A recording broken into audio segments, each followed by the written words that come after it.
You don't need more motivation. You need more discipline. Motivation fades. Discipline endures. Discipline is not a moment. It is a way. It's the repetition when no one's watching. The decision when your body says quit. The choice to keep. Moving when everything inside screams stop. Musashi didn't win because he felt ready. He won because he was trained. Every step, every strike, every breath, intentional. That's what forges greatness. Not talent, not passion, discipline. Relentless, silent, unshakable discipline. Subscribe to our channel if you're ready to master your mind. And tell us, where are you watching from? Listen carefully. Feelings are liars. They promise you things they cannot deliver. They tell you tomorrow will be easier. They whisper that you deserve a break. They convince you that just this once won't matter. But discipline speaks truth. Discipline says what you need to hear, not what you want to hear. I fought over 60 duels, never lost. Not because I never felt fear. Fear came, doubt came, pain came every single time. But I had trained my body to move despite what my mind felt. When emotion screamed retreat, discipline whispered advance. When comfort called my name, discipline reminded me why I was there. Here's what most people don't understand about discipline. It's not about forcing yourself through pain. It's about training yourself to act regardless of how you feel. The samurai who waits to feel brave before drawing his sword dies with his blade sheathed. The warrior who acts first feels second. He lives to fight another day. You have been conditioned to believe that feelings matter more than actions. This is weakness disguised as wisdom. Your feelings are not sacred. They are not meaningful. They are simply chemical reactions to external stimuli. Nothing more, nothing less. They come and go like weather, but your actions echo. Through eternity, when you wake up and don't feel like training, train anyway. When your body aches and your mind begs for rest, push through anyway. When the voice in your head says you've done enough, do more anyway. Not because you hate yourself, because you respect the warrior you're becoming. But let me ask you this. When was the last time you chose discipline over comfort? When did you last ignore what you felt and do what you knew was right? Most people cannot answer this question. They have lived their entire lives as slaves to their emotions. They eat when they feel hungry. They sleep when they feel tired. They quit when they feel overwhelmed. They are not warriors. They are children in adult bodies. The path of discipline is simple, but not easy. It requires you to become your own enemy. To question every impulse, to doubt every desire, to treat your feelings like you would treat a stranger's advice with skepticism and careful consideration. Every morning, discipline presents you with a choice. Will you be ruled by how you feel, or will you rule how you act? Will you let your emotions dictate your destiny, or will you forge your destiny through deliberate action? This choice defines you. This choice creates you. This choice reveals who you truly are beneath the noise of temporary feelings. I spent my life learning one fundamental truth. The man who masters his emotions masters his world. The man who is mastered by his emotions becomes a slave to circumstances. Which man will you be? The choice is yours, but choose quickly. Time is the one thing discipline cannot create more of. Your feelings will betray you, but your discipline will never let you down. Your practice in silence is what speaks when the battle begins. The world only sees the final strike. They witness the victory. They celebrate the moment of triumph. But they never see the 1,000 mornings you woke before dawn. They don't know about the hours spent perfecting movements that felt clumsy and wrong. They weren't there when you practiced the same technique until your hands bled and your muscles screamed. This is the secret that separates masters from pretenders. Masters understand that greatness is forged in private. Victory is earned when no one is watching. The duel is won long before the swords are drawn. I retreated to the mountains not for isolation, but for clarity, away from the noise of the world, away from the opinions of others, away from the need to perform. There, in the silence, I could hear what my technique was really saying. I could feel where my discipline was strong and where it was weak. I could train without the poison of external validation. Here's what most people don't understand about practice. They practice for others. They train to impress. They perfect their skills to receive praise. This is not practice. This is performance. And performance makes you weak when it matters most. True practice is private. It's the repetition that no one will ever applaud. It's the correction of mistakes that no one will ever notice. It's the refinement of details that seem insignificant. To everyone except you, this is where power is born. In the unseen hours, in the unwitnessed effort, in the unrecorded victories over your own limitations. When you practice in front of others, you practice for their approval. Your focus splits between the technique and their reaction. You begin to favor movements that look impressive over movements that are effective. You start training your ego instead of training your skill. This is the beginning of defeat. But when you practice alone, you practice for truth. There is no audience to deceive, no reputation to protect, no image to maintain. Just you and the honest feedback of your own body. Just you and the relentless pursuit of perfection that no one else will ever fully understand or appreciate. I learned to love the silence of solo training, the rhythm of breath and movement, the sound of steel cutting through air, the feeling of muscles remembering what the mind has taught them. This is meditation through action. This is prayer through practice. This is how warriors commune with their deepest selves. But let me ask you this. Do you have the courage to train when no one is watching? Do you have the integrity to maintain your standards when there are no standards to maintain? Can you push yourself when there is no external pressure pushing you? Most people cannot. They need coaches and teammates and competitions and social media to motivate their effort. They are dependent on external forces for their internal drive. This dependency makes them fragile. When the external motivation disappears, so does their commitment. The warrior trains because training defines him, not because others expect it, not because it serves some greater goal, but because the act of training itself is who he is. Remove the audience, remove the rewards, remove the recognition, and he still trains. Because training is not what he does. Training is what he is. Your private practice reveals your true character. Anyone can perform when the spotlight is on. Anyone can push harder when others are watching. Anyone can maintain discipline when discipline is being measured and rewarded. But what do you do in the darkness? What effort do you maintain when that effort will never be acknowledged? How hard? Do you push when no one will ever know how hard you pushed? This is the test of authentic commitment. This is where real warriors separate themselves from mere performers. The battles you win in private determine the wars you'll win in public. The discipline you maintain in secret becomes the strength others witness in crisis.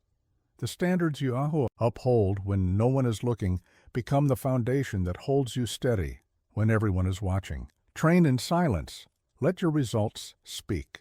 Make your actions predictable. Make your focus unbreakable. Chaos lives in the mind that has no order. Confusion thrives where there is no pattern.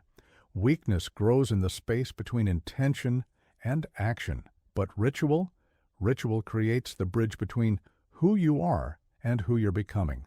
Ritual eliminates the friction between decision and execution.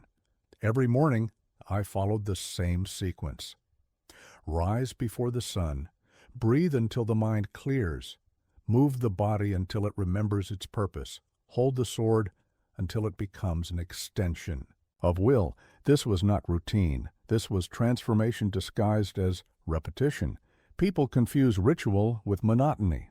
They see the same actions performed daily and assume boredom. They cannot comprehend that true power comes from making the complex simple and the simple automatic. They chase variety when they should be pursuing mastery. They seek excitement when they should be building efficiency. Ritual removes the chaos of choice. When your morning begins the same way every day, Your mind doesn't waste energy deciding what to do first. When your training follows the same pattern, your body doesn't hesitate between movements. When your preparation is systematic, your performance becomes inevitable. The warrior who creates strong rituals creates strong neural pathways. The actions become unconscious. The mind is free to focus on refinement instead of remembering what comes next. This is how you develop the ability to act without thinking, to respond without hesitation, to execute under pressure without breaking rhythm. But here's what most people don't understand about ritual. It's not about the specific actions, it's about the commitment to consistency. The power doesn't come from what you do. The power comes from doing the same things the same way every single time. Regardless of how you feel or what obstacles appear, your ritual becomes your anchor in chaos. When the world spins out of control, when pressure mounts, when uncertainty clouds your judgment, you return to what you know. You follow the pattern that has never failed you. You trust the process that has shaped you. This is how ritual becomes refuge. I developed rituals for preparation, for training, for recovery, for reflection. Each ritual served a purpose. Each ritual reinforced the others. Together, they created a framework that could support any challenge, weather any storm, overcome any obstacle. But let me ask you this. What rituals have you created to support your highest ambitions? What patterns have you established to eliminate wasted energy and scattered focus? Do you have systems that work automatically, or do you rely on willpower and motivation to carry you through? Most people have no rituals, except the ones that weaken them. They have rituals around entertainment, around comfort, around distraction, but they have no rituals around growth, around strength, around the cultivation of their deepest potential. This is why they remain small while dreaming of greatness. Your morning ritual sets the tone for your entire day. Your training ritual determines the quality of your preparation. Your evening ritual influences the depth of your recovery. These are not optional luxuries for people with extra time. These are essential frameworks for people serious about transformation. Ritual creates momentum. When you've done something the same way for 30 days, the 31st day requires no willpower. The pattern pulls you forward. The habit carries you through resistance. The ritual becomes stronger than your reluctance. Start simple. Choose one area of your life that matters most. Create a specific sequence of actions. Follow that sequence. Every day for 30 days. Don't modify it. Don't improve it. Don't adapt it. Just repeat it. Exactly the same way. Every single time. Watch what happens. Notice how the actions become automatic. Observe how the mental energy previously spent on decisions gets redirected toward performance. Feel how the predictability of ritual creates space for the unpredictability of breakthrough. The master doesn't have better techniques than the student. The master has stronger rituals. The master has eliminated the variables that create inconsistency. The master has turned the complex process of excellence into a simple pattern of repetition. Your rituals reveal your priorities. Your patterns expose your commitments. Your daily sequences show the world what you truly value. Make sure your rituals are building the warrior you want to become, not maintaining the person you're trying to leave behind. Ritual is the architecture of transformation. Build wisely. Don't just do it again. Do it better each time. Sharper, cleaner. The fool repeats his mistakes with enthusiasm. The amateur repeats his techniques without attention. The master repeats with the precision of a surgeon and the patience of stone. Every repetition is an opportunity to refine. Every practice session is a chance to evolve. Every strike can be sharper than the last. I performed the same cut 10,000 times, but it was never the same cut. The first attempt was crude exploration. The 100th was educated mimicry. The 1,000th carried traces of understanding. The 10,000th became pure expression of will made manifest through steel. This is what separates true repetition from mindless drilling. True repetition demands Total presence. Every movement must be examined. Every detail must be questioned. Every execution must surpass the previous attempt, even if the improvement is invisible to others. People mistake quantity for quality. They believe that doing something many times automatically creates mastery. They swing the sword 1,000 times and expect transformation. But repetition without refinement is just organized failure. It's practice making permanent, not practice making perfect. Here's what most people don't understand about improvement. Progress happens in layers so thin they cannot be measured by conventional means. Today's repetition might be 1 degree more precise than yesterday's. That single degree, multiplied across 10,000 repetitions, becomes the difference between competence and mastery. The warrior who seeks dramatic improvement with each attempt will be disappointed. The warrior who seeks microscopic improvement with each attempt will be unstoppable. Refinement is not about giant leaps forward. Refinement is about relentless, incremental advancement that compounds over time. Watch a master practice. Every movement carries intention. Every repetition receives full attention. Every attempt is both an expression of current ability and an exploration of greater possibility. This is active repetition, not passive drilling. I learned to feel the difference between a strike that cut cleanly and one that met resistance. I developed sensitivity to the subtle variations in timing, distance, and angle that separated effective technique from merely correct technique. This awareness could only be developed through thousands of conscious repetitions. But let me ask you this. When you repeat something, are you truly repeating it, or are you just going through the motions while your mind wanders elsewhere? Are you present to the nuances of each attempt, or are you counting repetitions like a prisoner marking days? Most people practice in a trance. They perform the movements while thinking about other things. They complete the sets while planning their next meal. They finish the workout while replaying yesterday's conversations. This is not practice. This is time wasting, disguised as effort. Refinement requires ruthless honesty about your current level of performance. You must be willing to see the flaws that others cannot see. You must be willing to feel the imperfections that others cannot feel. You must be willing to pursue standards that others consider unnecessary. The gap between good and excellent is filled with details that don't matter to anyone except the person pursuing excellence. The master notices things that the student cannot perceive. The expert refines elements that the beginner doesn't know exist. This is why true repetition never becomes boring. There is always another layer to discover. Every repetition should make you slightly uncomfortable. If you can perform the movement without full concentration, you're not pushing the boundaries of your current ability. Comfort is the enemy of refinement. Ease is the death of improvement. Perfect repetition creates perfect habits. Sloppy repetition creates sloppy habits. Habits are simply repetitions that have become unconscious. Make sure your unconscious movements reflect your highest standards, not your laziest moments. The path to mastery is paved with 10,000 perfect repetitions. Not 10,000 repetitions made perfect after the fact, but 10,000 attempts at perfection in real time, each one better than the last. Each one closer to the ideal that exists in your mind but has never been fully expressed through your body. Repetition is not the enemy of creativity. It is creativity's foundation. Master the fundamentals through flawless repetition, and innovation becomes possible. Skip the repetition, and you'll forever remain trapped in mediocrity disguised as originality.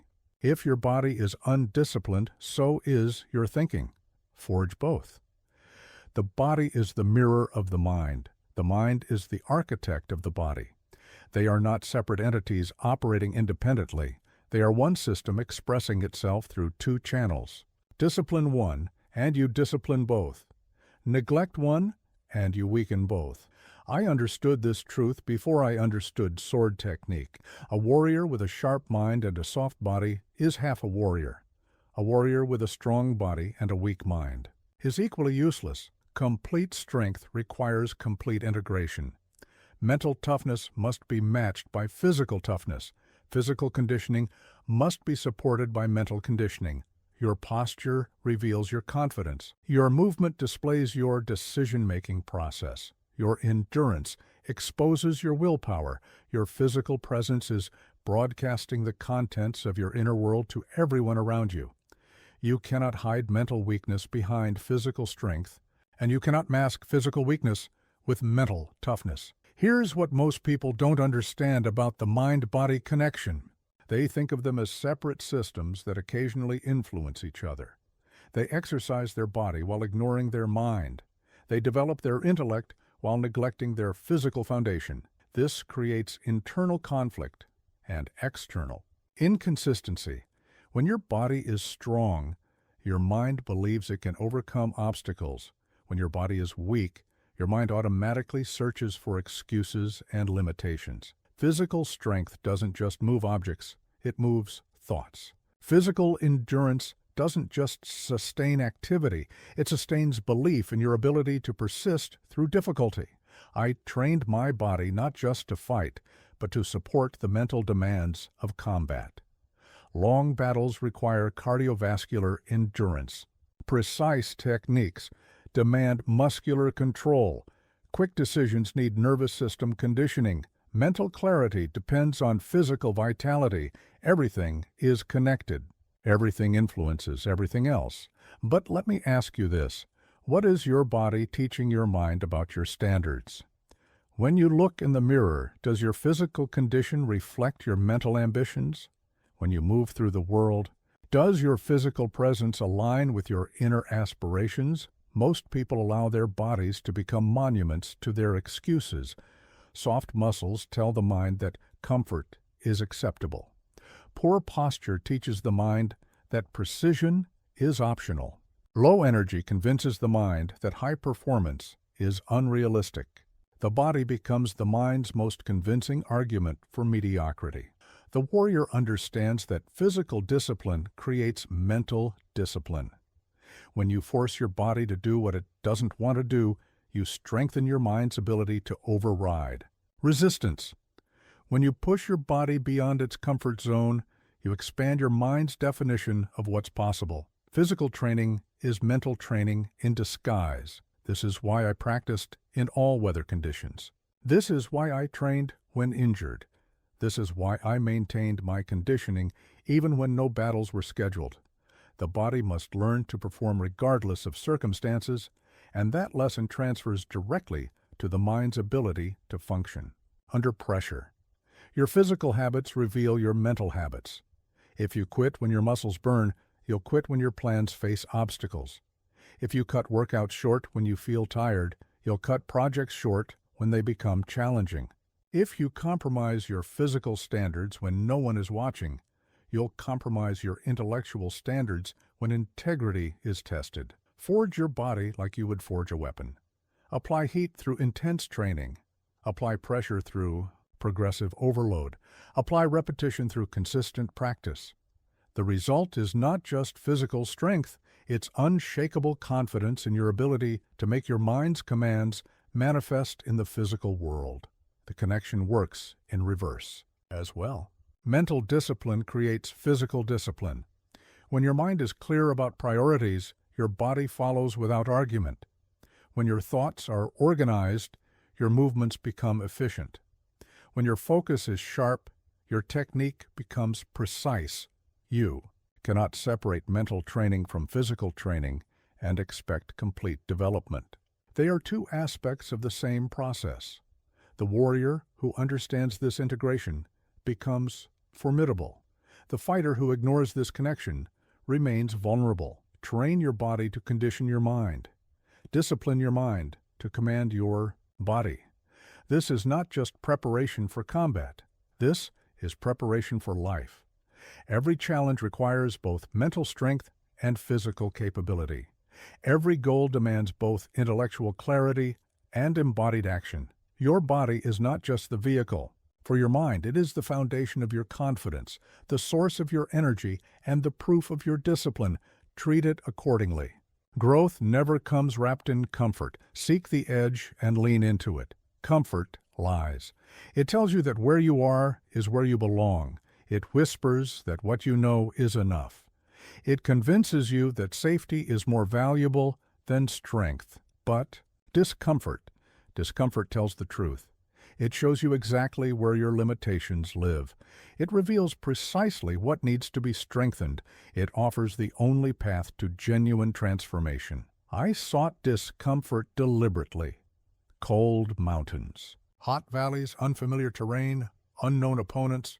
Each discomfort was a teacher offering lessons that comfort could never provide.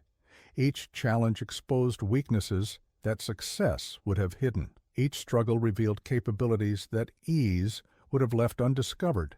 This is what separates those who grow from those who stagnate. Those who grow run toward discomfort. Those who stagnate run from it. Those who grow understand that the edge of their comfort zone is where their real life begins. Those who stagnate believe that comfort is the reward for past effort rather than the enemy of future growth. Your comfort zone is not a place of rest. It's a place of death. Everything inside it is familiar, predictable, manageable. Nothing inside it challenges you to become more than you already are. It's a prison disguised as a paradise, a trap baited with the illusion of safety. Here's what most people don't understand about discomfort. They think it's punishment for doing something wrong. They believe it's a signal to stop, retreat, find an easier path.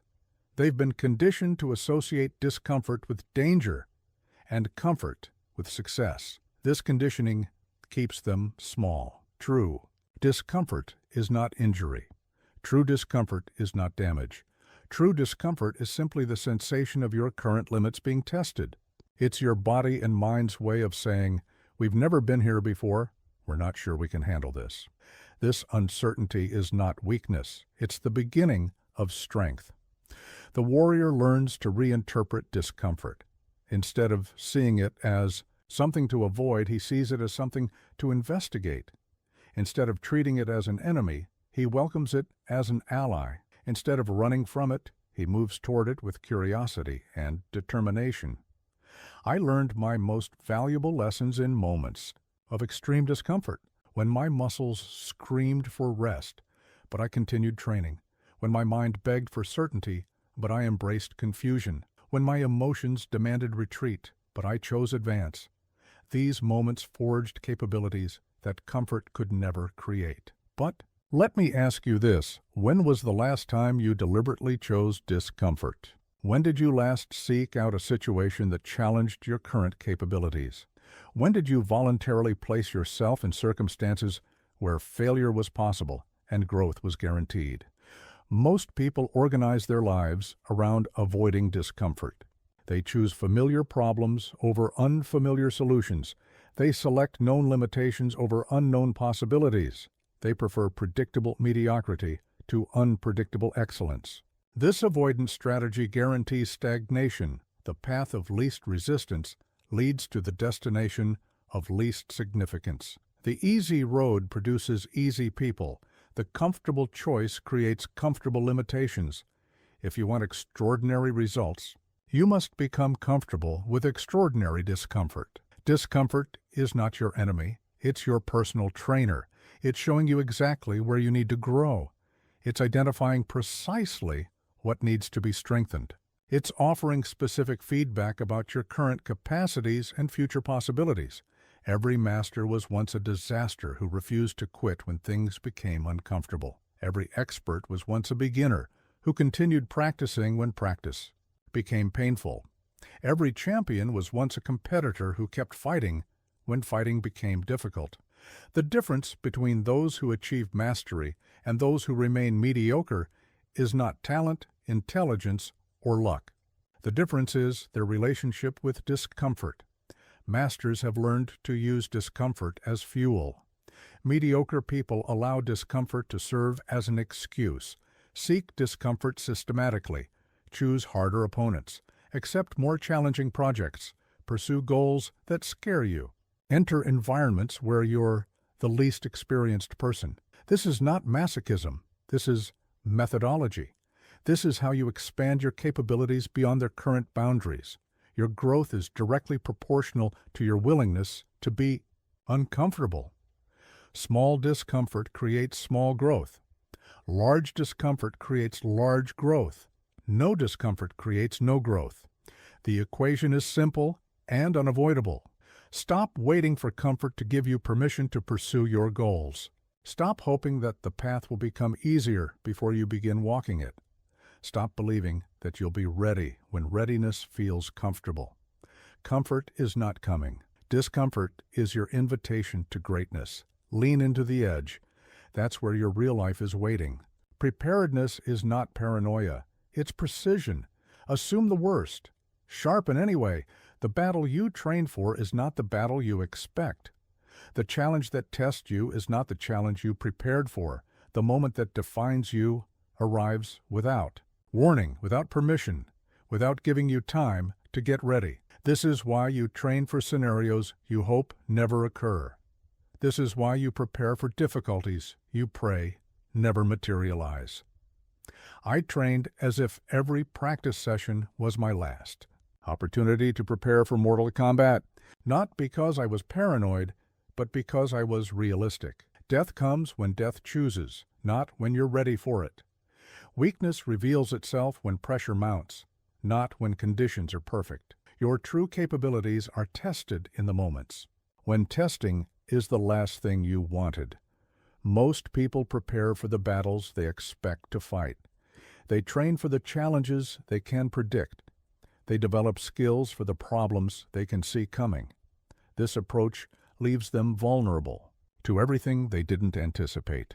This approach creates the illusion of preparedness while maintaining actual vulnerability. The warrior trains for the impossible scenario. He develops capabilities for situations he hopes never to face. He builds strength for challenges that seem unlikely. He creates redundancy in his preparation because he knows that the universe doesn't care about his plans, his preferences, or his predictions. Here's what most people don't understand about preparation. They think it's about controlling outcomes. They believe that if they prepare enough, they can guarantee success. They train to feel confident about specific scenarios. But true preparation is about developing the ability to adapt to any scenario, especially the ones you didn't see coming. I never fought the same battle twice. Every opponent brought different strengths, different strategies, different timing. The techniques that worked against one enemy were useless against another.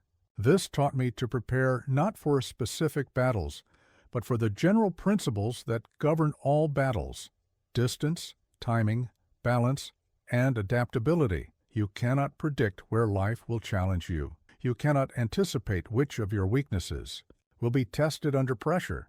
You cannot foresee what circumstances will demand your absolute best performance. But you can build general strength that transfers to specific situations.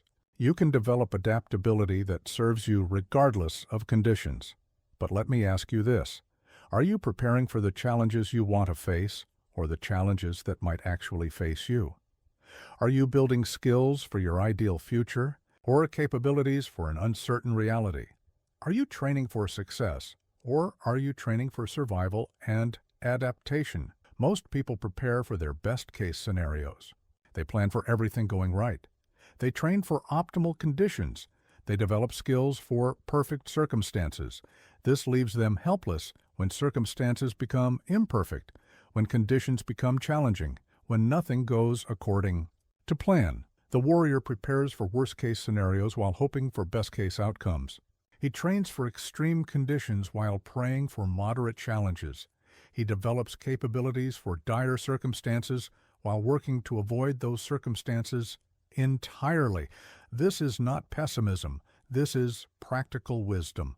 Over-preparation is impossible. Under-preparation is inevitable if you only prepare for what you expect. The difference between those who thrive under pressure and those who crumble is not talent or luck.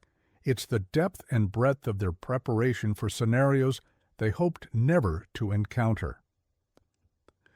Train when you're injured, because injury might be the reality when performance matters most. Practice when you're exhausted, because exhaustion might be your state when excellence is demanded. Develop skills in adverse conditions, because adverse conditions are when skills matter most. Your preparation should exceed your expectations. Your capabilities should surpass your anticipated needs. Your readiness should be greater than your predicted requirements. This isn't waste. This is insurance. This isn't paranoia.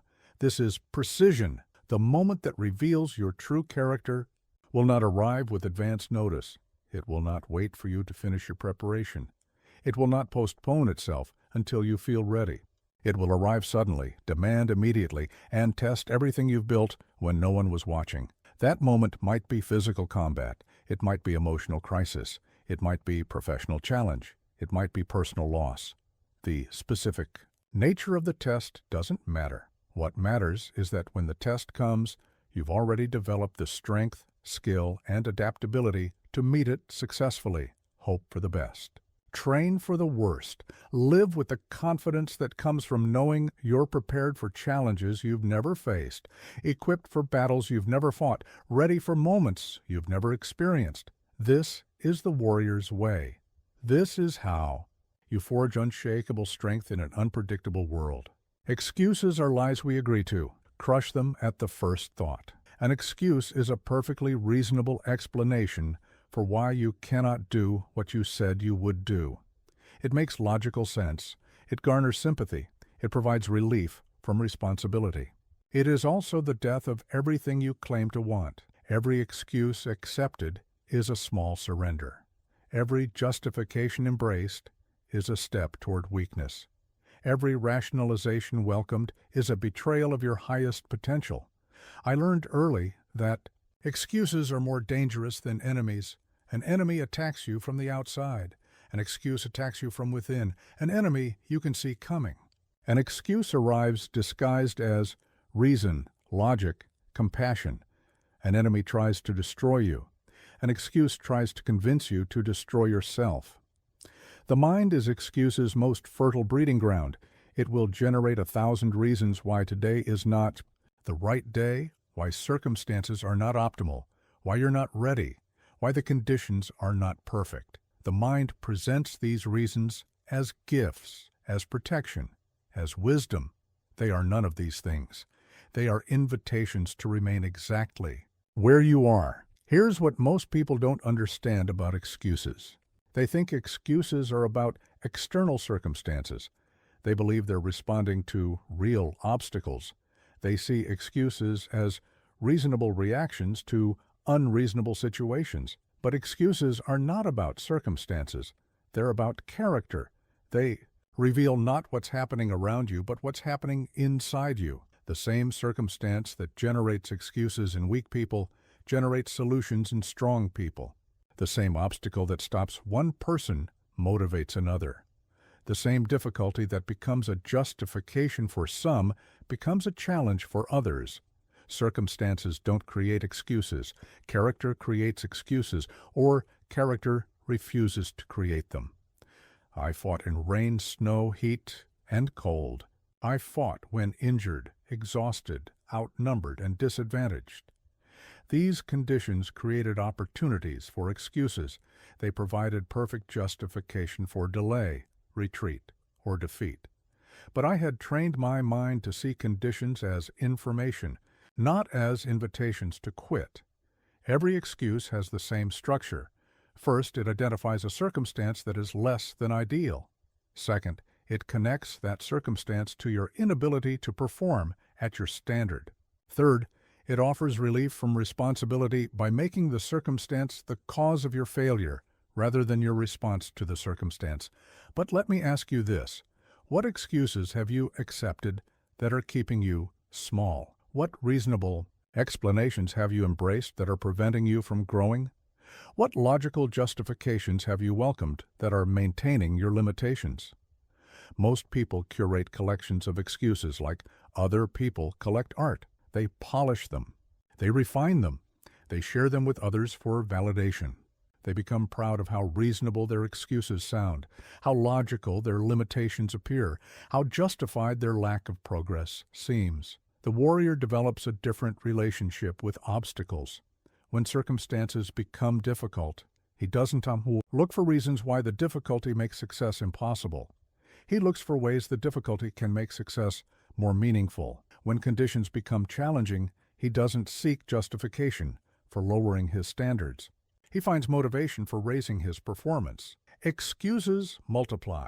Accept one, and you've created space for others. Make one exception to your standards, and you've established precedent for future exceptions. Allow one reasonable explanation for compromise, and you've opened the door for unreasonable compromises disguised as reasonable ones. The death of an excuse happens in the first moment of its existence. If you entertain it, examine it, consider its merits, you've already given it life. If you debate with it, negotiate with it, try to find middle ground with it, you've already lost the battle. Excuses must be rejected instantly, completely, without consideration. This requires developing an automatic response to the excuse-generating impulse. When your mind offers a reason why you cannot do what you plan to do, your response must be immediate and non-negotiable. That may be true, but I'm doing it anyway. When circumstances provide justification for lowering your standards, your response must be reflexive. The circumstances make this more difficult, not impossible.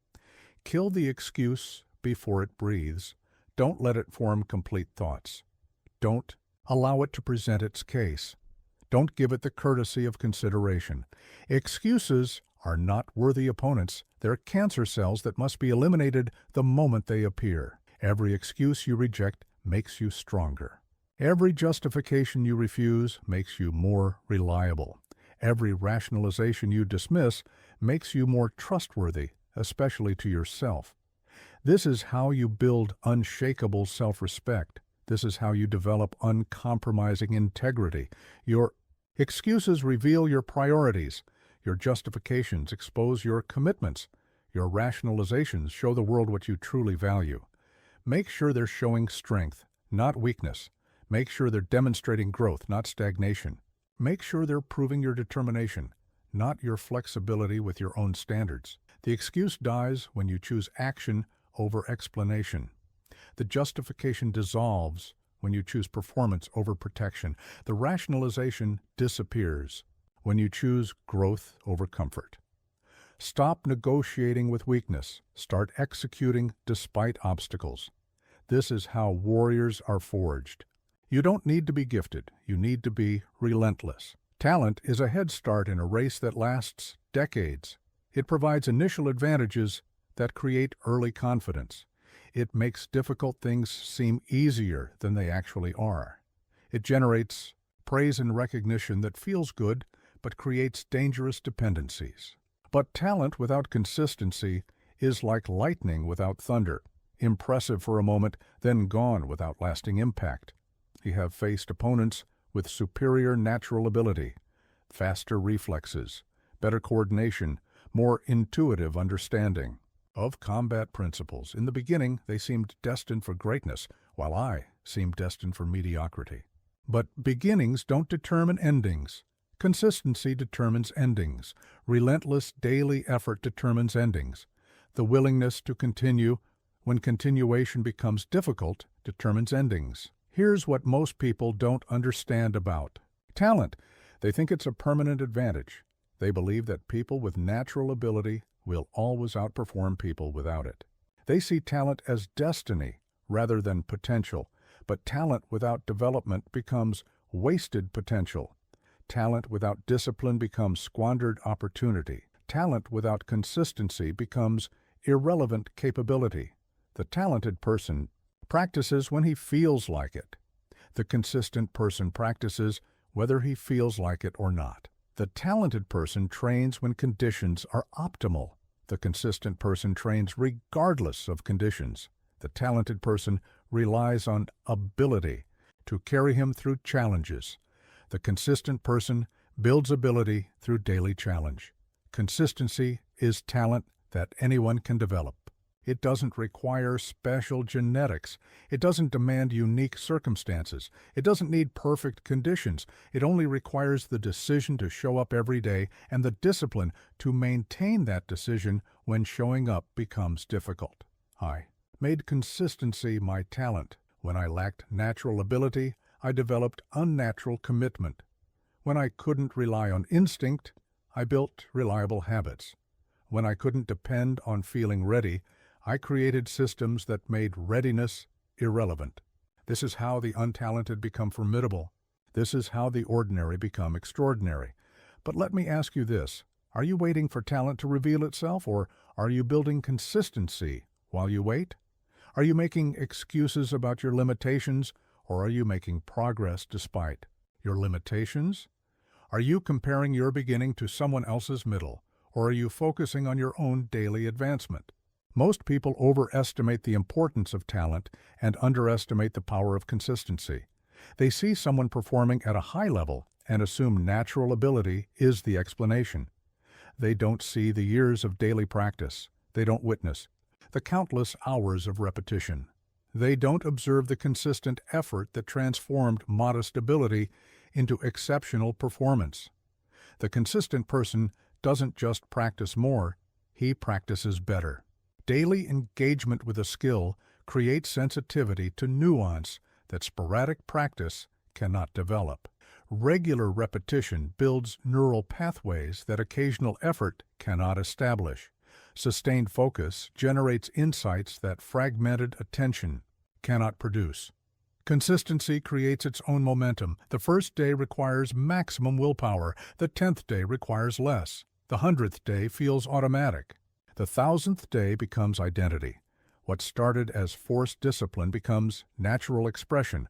What began as external requirement becomes internal compulsion. Talent plateaus. Natural ability reaches limits. Genetic advantages have ceilings. But consistency has no upper boundary. It can be increased daily. It can be strengthened weekly. It can be deepened yearly. It grows stronger with use rather than weaker. It becomes more reliable with age rather than less. The talented person who becomes consistent becomes unstoppable. The untalented person who becomes consistent becomes competitive. The average person who becomes consistent becomes exceptional. But the talented person who remains inconsistent becomes a cautionary tale about wasted potential. Your daily actions compound. Today's effort builds on yesterday's effort. This week's commitment strengthens last week's foundation. This month's consistency creates next month's capability. Small daily improvements, maintained over time, produce results that appear miraculous to observers but feel inevitable to practitioners. Stop waiting for talent to solve your problems. Start building consistency to create your solutions. Stop hoping for natural ability to emerge. Start developing unnatural commitment to improvement. Stop looking for shortcuts. Start building the long-term habits that make shortcuts unnecessary. Race goes to the persistent, not the swift. The victory belongs to the relentless, not the gifted. The prize is claimed by those who refuse to quit, not those who start with advantages. Consistency is the ultimate talent.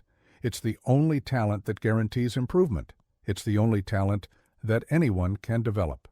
It's the only talent that becomes stronger with use rather than weaker. Make consistency your superpower. Make reliability your reputation. Make persistence your path to everything you want, but don't yet have. This is how the ordinary become extraordinary. This is how the untalented become unstoppable. This is how consistency outlasts everything else. Progress is invisible.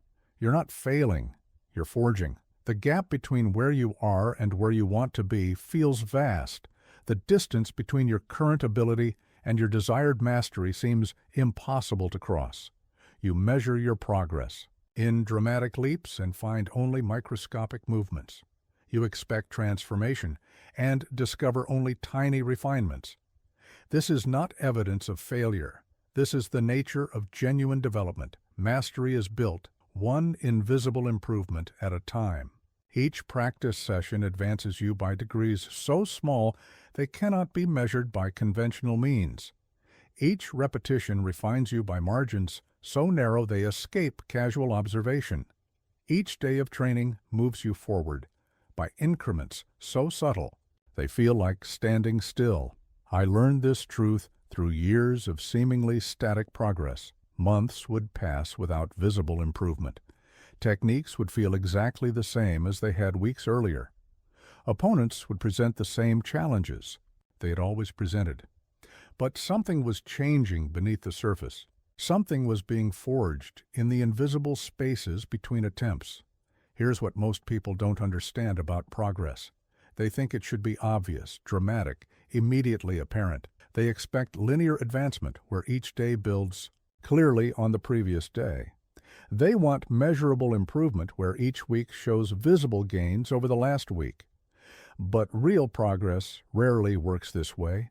Progress happens in layers too thin to see individually, but too substantial to ignore collectively.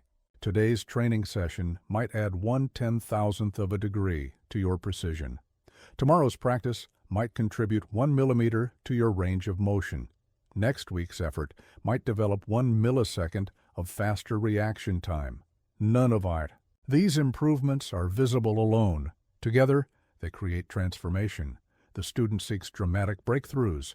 The master trusts microscopic improvements. The student measures progress in miles. The master measures progress in inches. The student expects overnight transformation. The master commits to lifelong refinement. Most people quit during the invisible progress phase. They cannot see the improvements happening beneath the surface. They cannot feel the capabilities being developed in microscopic increments. They cannot measure the strength being built through seemingly unchanged repetitions. So they conclude that their efforts are wasted, their methods are wrong, their goals are unrealistic. But let me ask you this.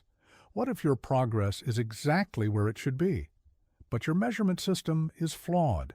What if you're improving at the perfect rate, but you're looking for the wrong kind of evidence? What if mastery is developing exactly as it always has, but you're expecting it to look different than it actually looks? The warrior learns to trust the process, even when the process provides no immediate feedback. He understands that real strength is being built in the silence between efforts. He knows that genuine skill is being developed in the space between repetitions. He accepts that true mastery is being forged in the invisible moments between visible improvements. Your body is changing in ways you cannot perceive. Your mind is developing capacities you cannot measure. Your skills are being refined through mechanisms you cannot observe. The absence of obvious progress is not the absence of actual progress. It's simply progress happening at a level beneath your conscious awareness. The tree grows slowly. The seed becomes a sapling through changes too gradual to notice daily, but too significant to ignore yearly. The mountain is carved by water one drop at a time, through erosion too slow to see happening, but too powerful to prevent. This is how mastery develops. Slowly, steadily, invisibly, inevitably. Trust the accumulation of tiny improvements. Believe in the compound effect of microscopic refinements. Have faith in the process even when the process seems to produce no results. Your job is not to see progress. Your job is to create the conditions where progress can occur. Focus on the quality of today's effort, not the speed of overall advancement. Measure your commitment to the process, not the pace of visible results. Evaluate your consistency with practice, not the drama of breakthrough moments. The inches add up to miles. The microscopic improvements compound into transformation. The invisible progress eventually becomes undeniable capability. But this only happens if you continue during the long periods when nothing seems to be happening. You are not behind schedule. You are not progressing too slowly. You are not failing to improve fast enough. You are developing exactly as mastery has always developed, one imperceptible improvement at a time, one invisible refinement at a time, one microscopic advancement at a time. Stay the course. Trust the process. Measure progress in commitment, not in outcomes. The mastery you seek is being forged in the invisible moments between visible results. This is how warriors are made, not through dramatic transformations, but through the accumulation of improvements too small to see but too powerful to ignore. The more complex the method, the weaker the execution. Strip it down.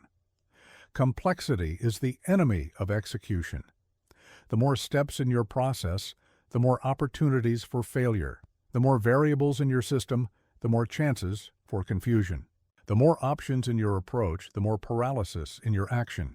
Simplicity is not the absence of sophistication. It's the presence of clarity so pure that nothing unnecessary remains. I learned to reduce every technique to its essential elements.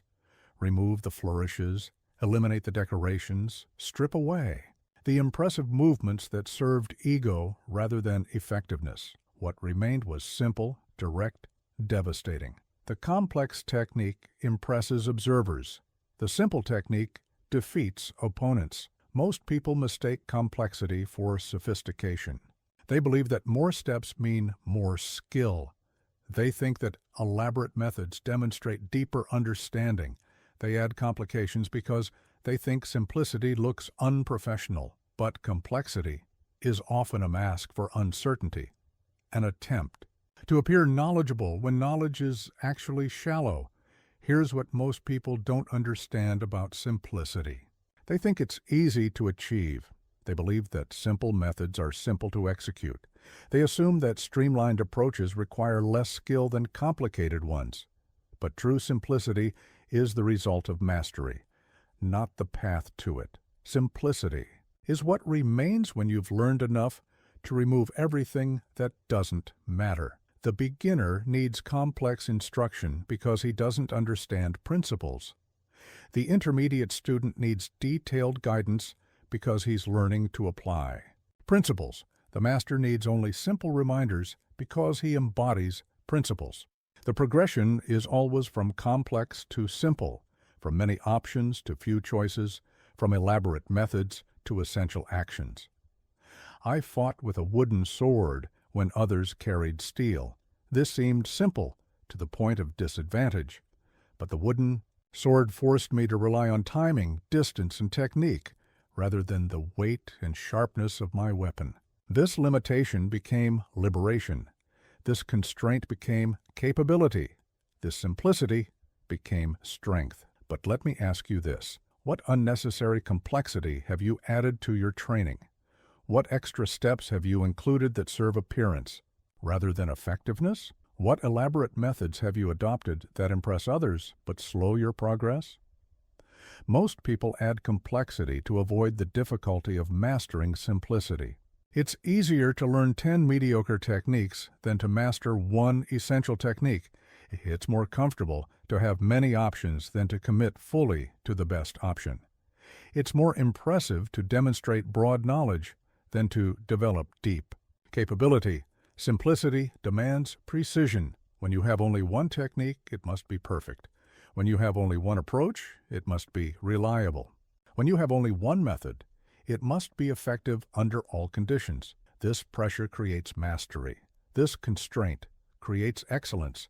This limitation creates unlimited capability within boundaries. The warrior who can execute one technique flawlessly is more dangerous than the warrior who can perform 100 techniques adequately.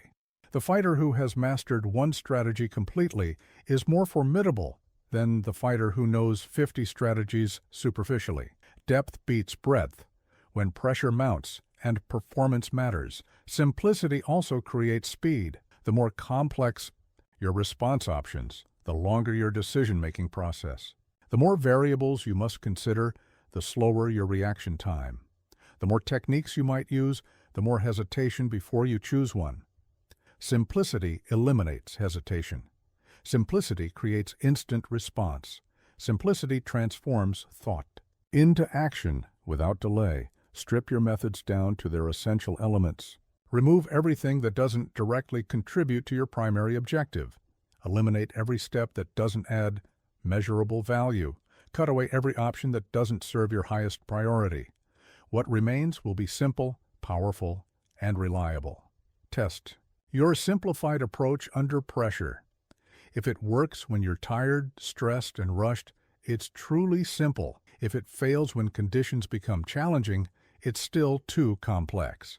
Keep reducing until what remains is so simple that it works regardless of circumstances. The most sophisticated techniques appear simple to observers. The most advanced strategies look obvious in retrospect. The most effective approaches seem like common sense after they succeed. This is not accident. This is the natural result of stripping away everything that doesn't matter to reveal everything that does. Simple doesn't mean easy. Simple means clear. Simple means direct. Simple means that every element serves a purpose, and no element is wasted.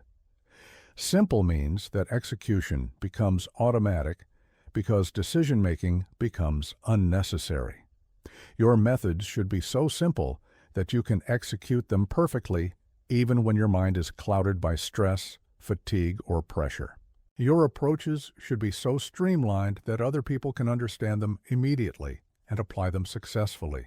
Your systems should be so clear that confusion becomes impossible and hesitation becomes irrelevant. Complexity impresses. Simplicity succeeds. Choose accordingly. Raw strength fades. Precision guided by discipline dominates. Power without direction is chaos. Strength without strategy is waste.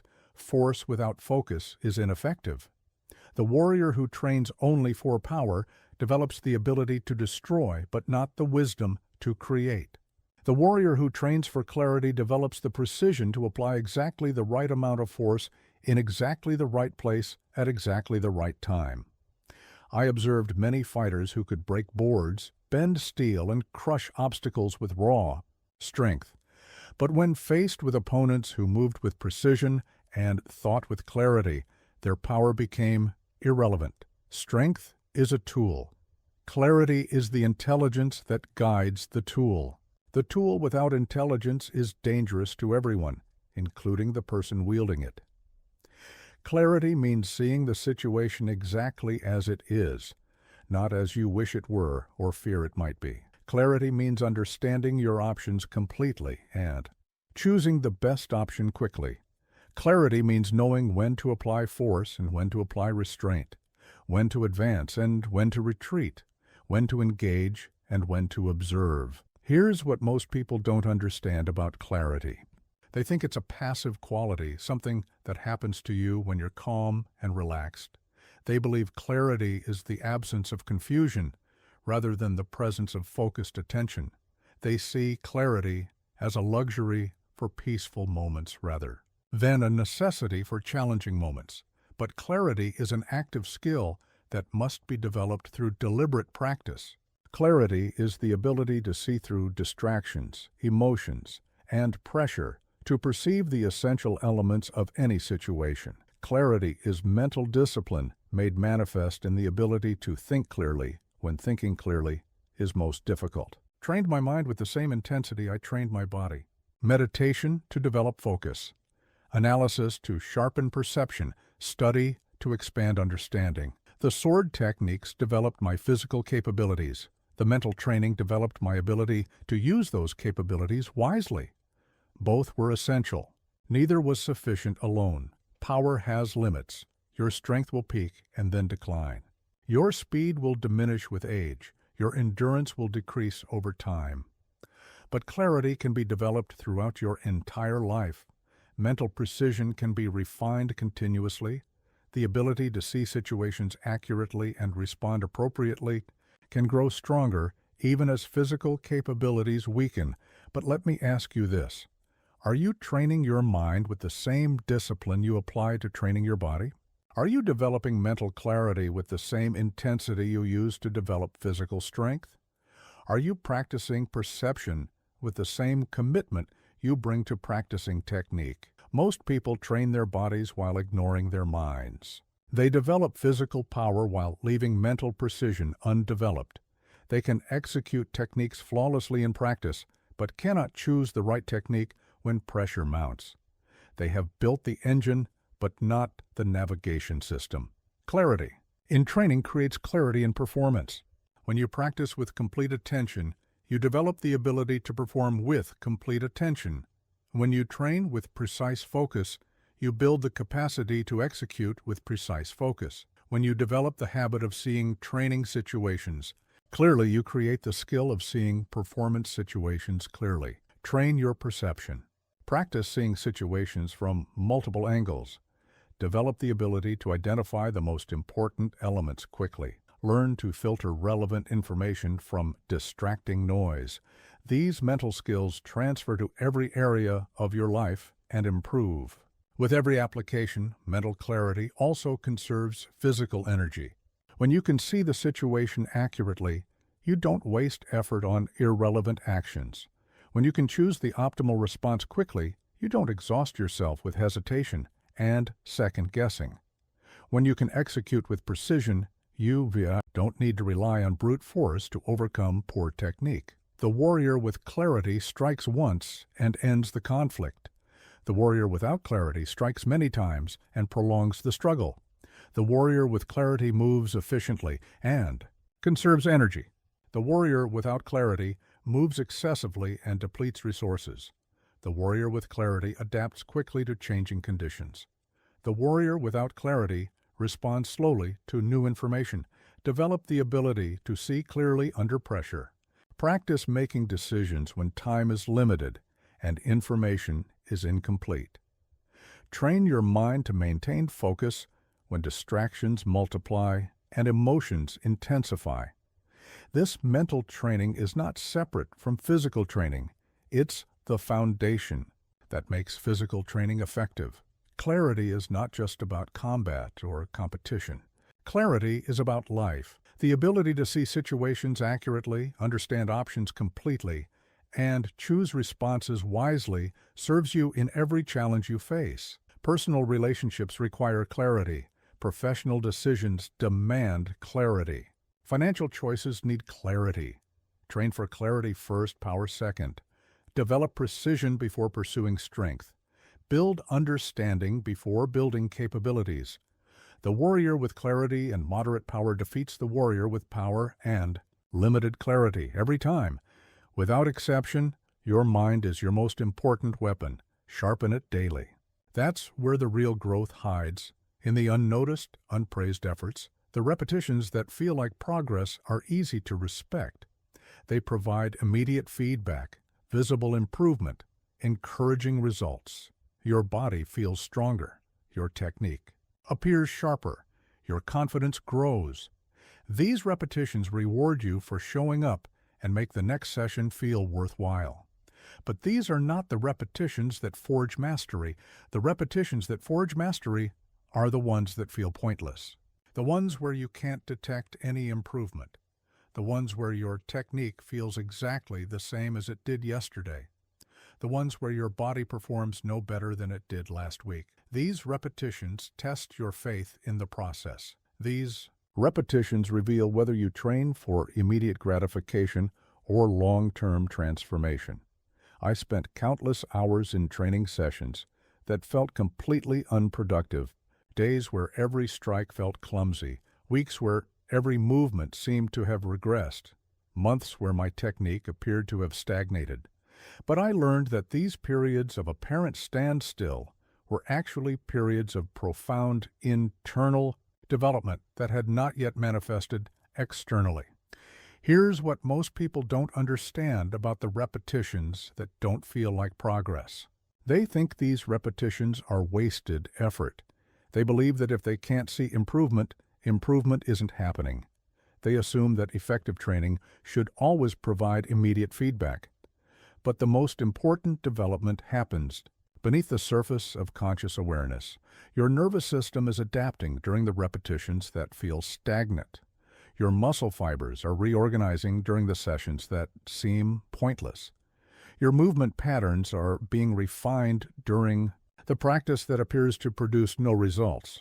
This invisible development is more valuable than the visible improvements because it creates the foundation for all future advancement. The repetitions that don't feel like progress are building the infrastructure of mastery. They're creating neural pathways that will support more advanced techniques. They're developing the subtle awareness that will allow you to feel differences too small for conscious detection. They're establishing the baseline competence that will make breakthrough moments possible. Most people quit during these phases. They cannot tolerate the absence of obvious improvement. They cannot maintain effort without immediate reward. They cannot trust the process when the process provides no feedback, so they change techniques, switch approaches, or abandon the pursuit entirely. They never discover what would have been possible if they had continued through the apparent plateau. But let me ask you this. How many pursuits have you abandoned during the phase where progress felt invisible? How many skills have you left undeveloped because the development period became frustrating? How many goals have you discarded because the path toward them seemed to stop producing results? The warrior learns to find satisfaction in the process itself rather than in the results the process produces. He understands that his job is to show up and train with full commitment, not to see immediate improvement every session. He knows that his responsibility is to maintain quality effort, not to experience constant progress. Respect the repetitions that feel like they're doing nothing. These are the repetitions that are doing everything important. These are the repetitions that separate those who achieve mastery from those who remain perpetually intermediate. These are the repetitions that reveal true character and authentic commitment. The repetitions that don't feel like progress are testing your relationship with delayed gratification. Can you invest effort today for benefits that won't appear for months? Can you maintain quality when quality seems to produce no results? Can you trust the process when the process seems to have stalled? These seemingly unproductive sessions are building something more valuable than immediate improvement. They're building the psychological strength to persist through difficulty. They're developing the mental toughness to continue when continuations feels pointless. They're creating the identity of someone who maintains standards regardless of external feedback. I learned to measure these sessions not by improvement achieved, but by effort invested, not by progress made, but by commitment maintained, not by results produced, but by quality sustained. This shift in measurement transformed apparent failure into actual success. This change in perspective turned frustrating sessions into valuable training. The master respects every repetition because he understands that mastery is not built through dramatic breakthroughs, but through the accumulation of seemingly insignificant improvements. He knows that the repetitions that feel like progress are just the visible manifestation of the invisible work done during the repetitions that felt like nothing. Trust the process, especially when the process seems to have stopped working. Maintain your standards, especially when your standards seem to produce no results. Respect your commitment, especially when your commitment seems to serve no purpose. The repetitions that don't feel like progress are not obstacles to overcome. They're opportunities to develop the kind of discipline that doesn't need immediate reward to sustain itself. They're chances to prove that your commitment is deeper than your need for constant validation. These repetitions are where champions are really made, not in the exciting sessions that feel productive, but in the boring sessions that feel pointless. Not in the training that generates enthusiasm, but in the training that tests faith. Respect them, honor them, trust them. They're building something that immediate gratification could never create. Perfection is a myth. Start flawed, stay consistent, let discipline polish you. Readiness is a lie you tell yourself to justify delay. Perfect conditions are a fantasy that will never materialize. Complete preparation is an impossible standard that serves as an excuse for inaction. The moment you feel ready is the moment you've waited too long. The time you feel prepared is the time preparation has become procrastination. I began my warrior's journey with crude technique, limited knowledge, and uncertain purpose. My first sword was awkward in my hands. My first opponents exposed countless weaknesses. My first battles revealed how much I didn't know about combat, But I began anyway. I started from ignorance and built knowledge through action. I started from weakness and developed strength through challenge. Here is what most people don't understand about starting. They think they need to know everything before they begin anything. They believe they should master theory before attempting practice. They assume that starting without complete readiness leads to failure. But starting before you're ready is not a flaw in your preparation. It's a feature of effective learning. Action teaches you things that study cannot. Experience reveals insights that theory cannot provide. Challenge exposes truths that comfort cannot illuminate. The only way to become ready is to start before you're ready and let the starting process make you ready. Readiness is not a prerequisite for beginning. Readiness is the result of beginning. You cannot think your way to mastery. You cannot study your way to competence. You cannot plan your way to excellence. You must act your way to capability. You must practice your way to precision. You must start your way to readiness. This means beginning with imperfect knowledge, inadequate skill, and incomplete understanding. The path reveals itself to those who walk it. The method clarifies itself through application. The technique improves itself through repetition. But none of this happens until you take the first step, make the first attempt, begin the first repetition. Waiting for clarity before starting guarantees confusion. Starting without clarity creates the conditions where clarity becomes possible. But let me ask you this. What are you waiting to become ready for? What knowledge are you trying to accumulate before you begin applying knowledge? What skills are you trying to develop before you start practicing skills?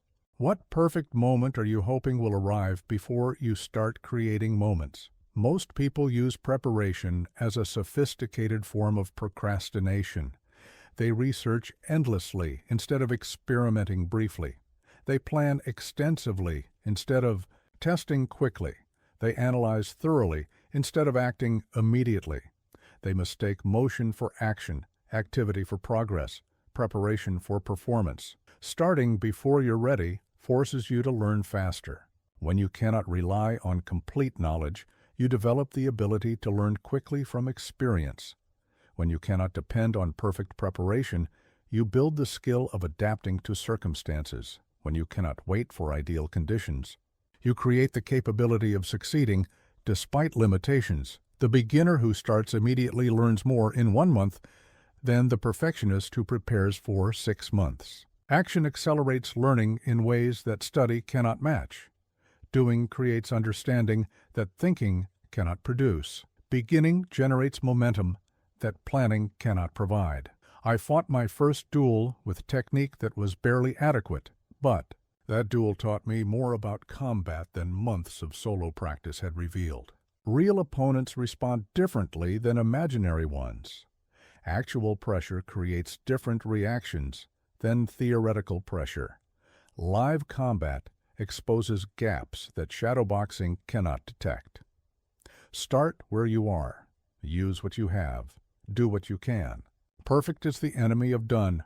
Ready is the enemy of starting. Prepared is the enemy of learning. The standards you think you need to meet before beginning are often the barriers preventing you from reaching those standards. Once you start, never stop. Starting is difficult, but stopping is devastating. Momentum is easier to maintain than to create. Continuity is more valuable than perfection. Progress is more important than preparation. The discipline to continue consistently is more powerful than the knowledge to begin correctly. Your first attempts will be clumsy. Your early efforts will be embarrassing. Your initial results will be disappointing. This is not evidence that you're not ready. This is evidence that you're learning. This is not proof that you started too soon. This is proof that you're growing. This is not a sign that you need more preparation. This is a sign that preparation is happening through action. Starting before you're ready teaches you that readiness is overrated. Continuing despite imperfection teaches you that perfection is unnecessary. Progressing through mistakes teaches you that mistakes are teachers, not enemies. These lessons can only be learned through experience, not through study. The warrior's path is not about starting when you're ready. It's about becoming ready by starting. It's not about beginning when you're prepared. It's about preparing by beginning. It's not about waiting until you're qualified. It's about qualifying through the waiting process. Start today. Start imperfectly. Start without knowing everything you think you need to know. Then stay started. Let consistency replace readiness. Let persistence replace perfection. Let action replace analysis. This is how mastery begins, not with perfect preparation, but with imperfect action that becomes perfect through repetition. Emotion pushes you to crash. Discipline guides you to endure. Burnout is not the result of too much discipline. It's the result of too little discipline. It's not caused by excessive effort. It's caused by inefficient effort. It's not the product of sustained commitment. It's the product of unsustainable intensity driven by emotion rather than guided by wisdom. Discipline protects you from burnout. Impulse creates it. The person who burns out trained too hard when they felt motivated and too little when motivation faded. They pushed beyond reasonable limits when enthusiasm was high and dropped below minimum standards when enthusiasm was low. They rode the emotional waves of intensity rather than maintaining the steady rhythm of consistent effort. This creates burnout, not discipline. I learned early that the warrior who depends on emotional energy will exhaust that energy quickly. Emotions are finite resources. Motivation comes and goes. Enthusiasm peaks and crashes. But discipline is a renewable resource that grows stronger with use rather than weaker. Discipline creates sustainable energy rather than consuming finite energy. Here's what most people don't understand about sustainable effort. They think it means working less intensely. They believe it requires lowering standards. They assume it demands accepting mediocrity. But sustainable effort means working consistently at an appropriate intensity rather than sporadically at maximum intensity. It means maintaining standards rather than fluctuating between extremes. True discipline includes wisdom about pacing. It understands the difference between effort that builds capacity and effort that depletes reserves. It recognizes when to push harder and when to maintain steady progress.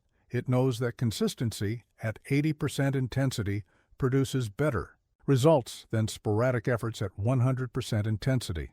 The disciplined warrior trains every day but doesn't destroy himself every day. He pushes his limits regularly but doesn't exceed his recovery capacity consistently. He maintains high standards without maintaining unsustainable intensity. This is not weakness. This is intelligence applied to effort. Most people who claim to be disciplined are actually impulsive. They attack their goals with temporary intensity, driven by temporary emotion. They exhaust themselves through excessive effort when they feel good and abandon effort entirely when they feel bad. They confuse being intense with being disciplined. They mistake emotional extremes for sustainable commitment. But let me ask you this. Are you training in a way that you can maintain for years? Or are you pushing at an intensity that will force you to quit within months? Are you building habits that strengthen over time? Or are you relying on motivation that weakens with use? Are you creating systems that support long-term development? Or are you depending on energy that cannot be sustained? Burnout happens when emotion drives the process instead of discipline guiding it. Emotion says, I feel great today, so I'll train for 3 hours. Discipline says, I'll train for 1 hour every day regardless of how I feel. Emotion says, I'm motivated, so I'll push to my absolute limit. Discipline says, I'll push to an appropriate limit that I can repeat tomorrow. The emotional approach creates dramatic short-term results and inevitable long-term burnout. The disciplined approach creates steady, long-term results and sustainable, long-term progress. The emotional approach feels more exciting. The disciplined approach feels more boring. But boring consistency beats exciting inconsistency every time. I trained the same amount every day for years, not because I felt the same every day, but because I had learned that my feelings were unreliable guides for determining appropriate effort. Some days I felt strong and wanted to train more. Some days I felt weak and wanted to train less. But I'd trained the predetermined amount regardless of feelings. This consistency protected me from both undertraining and overtraining. It prevented me from riding emotional highs into unsustainable territory and emotional lows into insufficient territory. It created steady progress rather than dramatic fluctuations.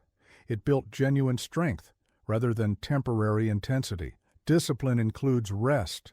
It includes recovery. It includes moderation. It includes wisdom about when enough is enough. These are not compromises with discipline.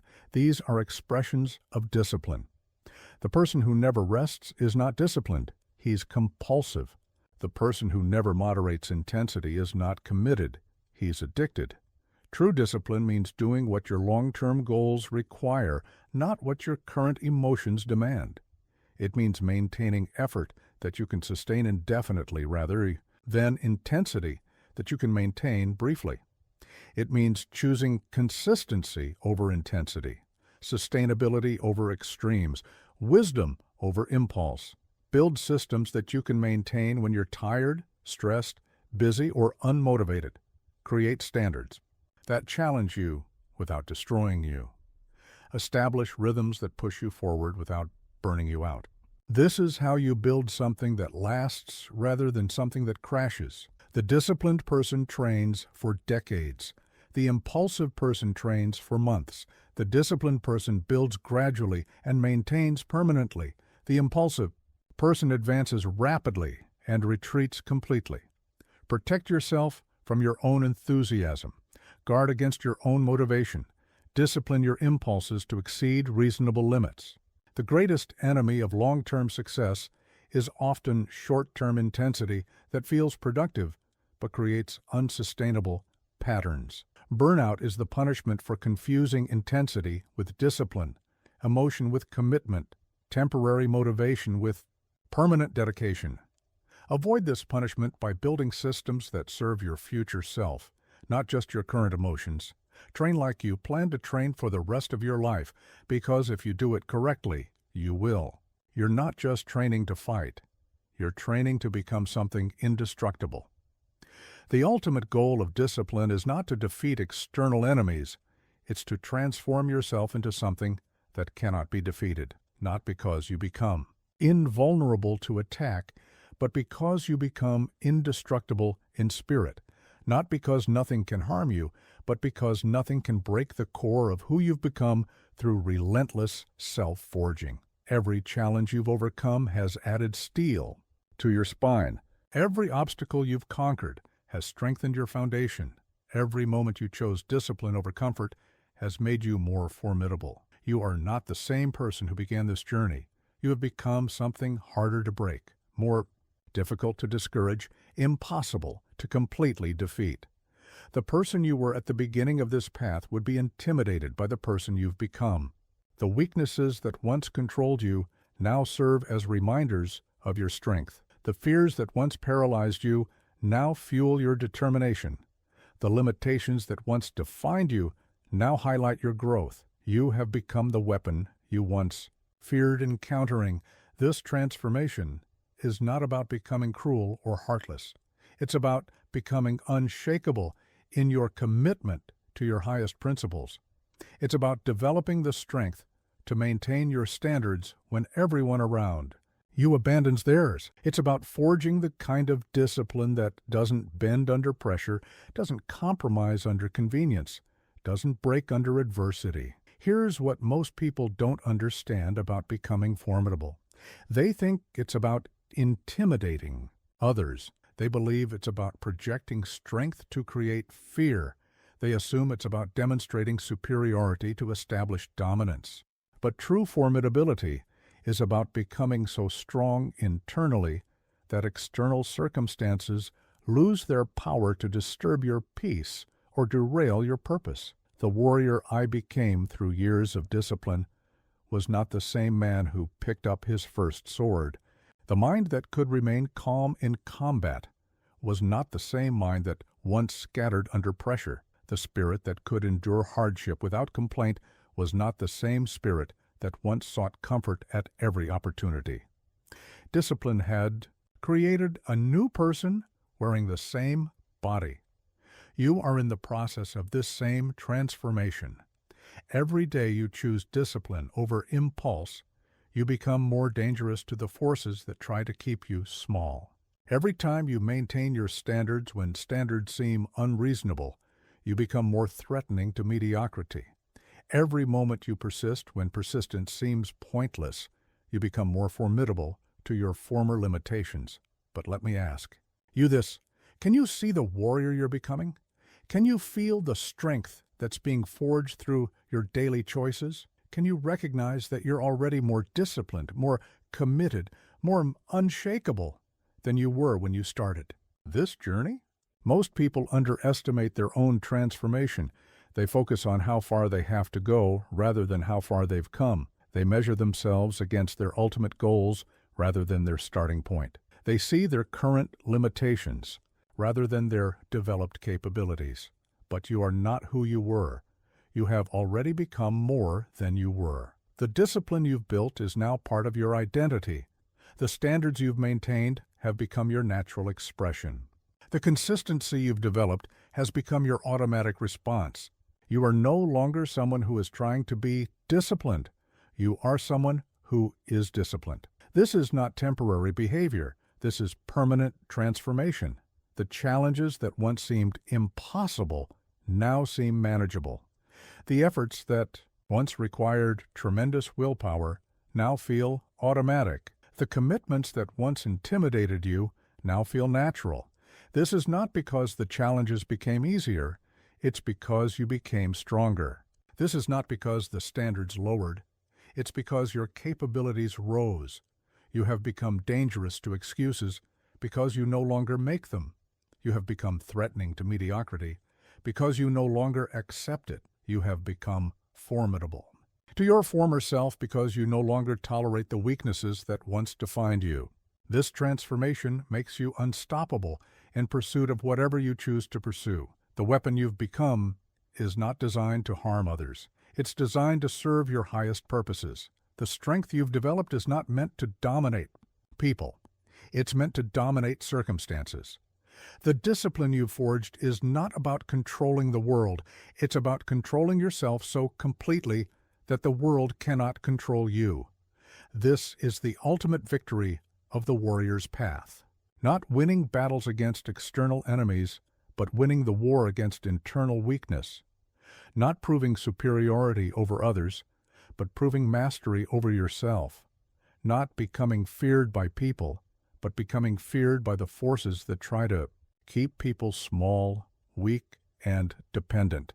You already have what it takes. Now, go prove it. The journey that began with hoping to develop discipline has ended with becoming discipline itself. The path that started with wanting to be strong has culminated in becoming strength itself.